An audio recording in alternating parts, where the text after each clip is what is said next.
രാജ്യത്ത് സാധാരണക്കാരന്റെയും ചെറുകിട കച്ചവടക്കാരുടെയും കുടുംബ ബജറ്റ് പൂർണ്ണമായും തകിടം മറിച്ചുകൊണ്ട് പാചകവാതക വില വീണ്ടും കുത്തനെ കൂട്ടി. വാണിജ്യാവശ്യങ്ങൾക്കുള്ള 19 കിലോയുടെ LA.PG സിലിണ്ടറിന് ഒറ്റയടിക്ക് 42 രൂപയാണ് പൊതുമേഖലാ എണ്ണക്കമ്പനികൾ വർദ്ധിപ്പിച്ചത്.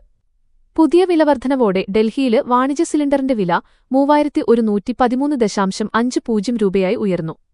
മെയ് മാസം ആദ്യവാരത്തില് വാണിജ്യ സിലിണ്ടറുകൾക്ക് 993 രൂപയോളം കുത്തനെ കൂട്ടിയതിന് പിന്നാലെയാണ് ഇപ്പോൾ വീണ്ടും വില വർദ്ധിപ്പിച്ചിരിക്കുന്നത്. ഇതോടെ രാജ്യത്തെ ഹോട്ടൽ റെസ്റ്റോറന്റ് വ്യവസായം മുമ്പെങ്ങുമില്ലാത്ത വിധം കടുത്ത പ്രതിസന്ധിയിലേക്ക് കൂപ്പുകുത്തുകയാണ്. വാണിജ്യ സിലിണ്ടറുകൾക്ക് പുറമെ 5 കിലോയുടെ free trade L.PG of FTL സിലിണ്ടറുകളുടെ വിലയിലും 11 രൂപയുടെ വർധനവ് വരുത്തിയിട്ടുണ്ട്.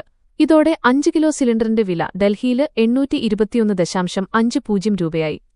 നിലവില് ഗാർഹിക സിലിണ്ടറുകളുടെ വിലയിൽ മാറ്റമില്ലെന്ന് പ്രഖ്യാപിച്ചിട്ടുണ്ടെങ്കിലും വാണിജ്യ സിലിണ്ടറുകളുടെ വിലക്കയറ്റം വിപണിയിലെ വലിയ വിലക്കയറ്റത്തിന് കാരണമാകും.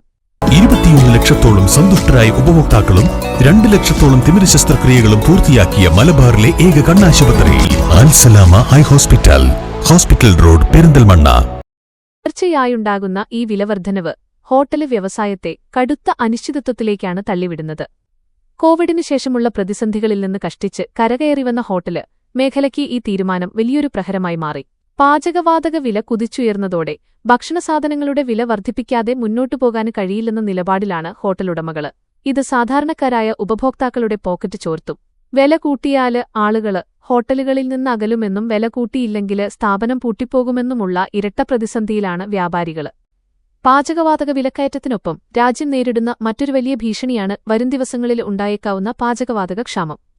അന്താരാഷ്ട്ര വിപണിയിലെ വിതരണ ശൃംഖലയിലുണ്ടായ തടസ്സങ്ങളും ആഭ്യന്തര വിപണിയിലെ കടുത്ത നിയന്ത്രണങ്ങളും കാരണം വരും മാസങ്ങളില് LA.P.G സിലിണ്ടറുകളുടെ ലഭ്യതയില് കടുത്ത കുറവുണ്ടാകുമെന്നാണ് സൂചന.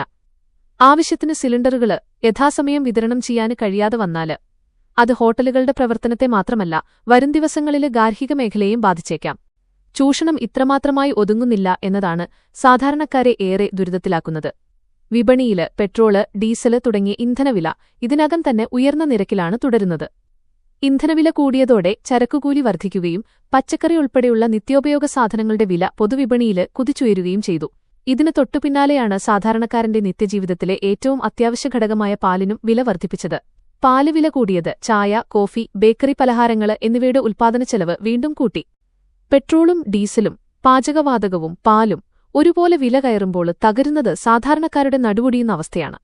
നിത്യവരുമാനക്കാരായ തൊഴിലാളികൾക്കും ഇടത്തരക്കാർക്കും ജീവിക്കാൻ കഴിയാത്ത സാഹചര്യമാണ് നിലവിലുള്ളത്.